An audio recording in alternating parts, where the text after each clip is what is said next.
There you go. Good afternoon.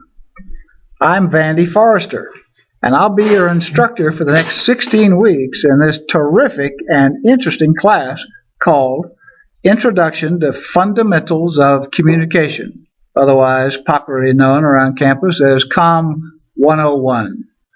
What is COM 101 all about? What are we going to be studying, and what are we going to be doing for the next 16 weeks? I always ask myself what I'm going to be doing when I go into a class, and I take classes. I want to know in advance what's going to happen. What do I have to look forward to? Is this going to be hard? Is this going to be over my head? Or is this something a fellow like me can grasp and understand and enjoy, and from which I will benefit?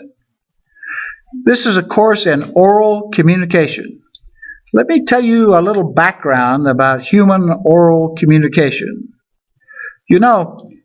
The anthropologists are still arguing about when we actually became human beings.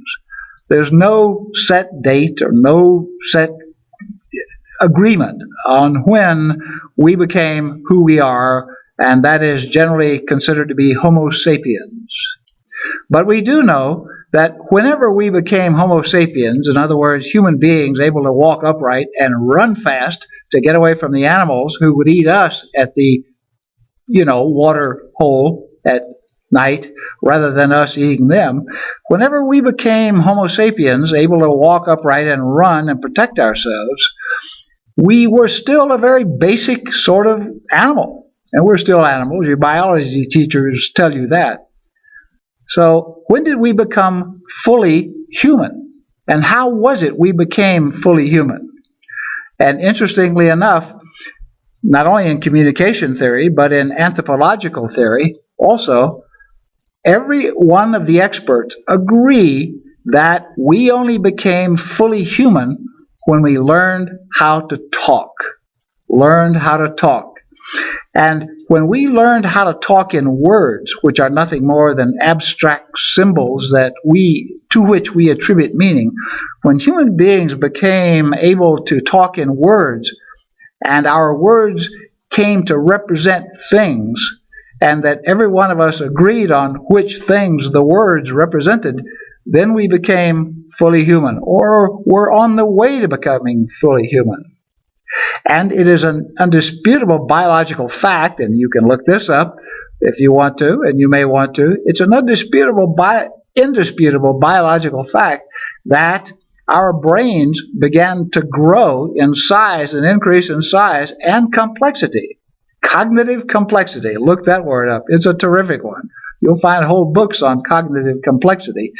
We find that human beings developed in cognitive complexity, which means our ability to think and reason, which separates us more than anything else from the higher primates. Our ability to reason developed because we developed oral communication skills, because speaking requires abstract thinking. Now, I know you know a lot of people who are rather abstract, but you are abstract too, because you assign meaning to words just by deciding to assign meaning to words. A chair is not an inherent chair. It's a chair because we all agree upon the fact that that thing over there in the corner that you can sit on and not fall on the ground is a chair. Now, that's an oversimplification, drastic one to be true, to be exact, but that's basically it. Language, oral communication language. And bear in mind that writing was many thousands of years in the future yet. Oral communication, what we call language, was the dividing line between us as higher primates and us as human beings. And goodness gracious, that's the subject we're going to study in this class for the next 16 weeks. Because today, after all the millennia, all the thousands of years, and all the writing that we now have, and all the talking about communication, we still use oral communication more than any other form of communication. I'll bet you that it's a pretty tough task for us to sit down and write a 1,000-word essay, particularly in APA style. That's almost impossible, some people think. But you can speak 1,000 words orally off the top of your head. In fact, each one of us, you, listening to this and watching me say these words, you will speak on average between 30 and 40,000 words a day. Today, before you go to sleep tonight, 30 and 40,000 words without any practice, because our oral communication skills are so well developed. That's the beginning of this class. But we're also going to teach you about how to talk to people, how to have people like you and respect you and look up to you because you speak well. We're also going to teach you how to give public speeches. 3 kinds in this class: informative speeches, off-the-cuff speeches, otherwise called impromptu speaking, and persuasive speaking. It's going to be a potpourri of fascinating oral communication lessons.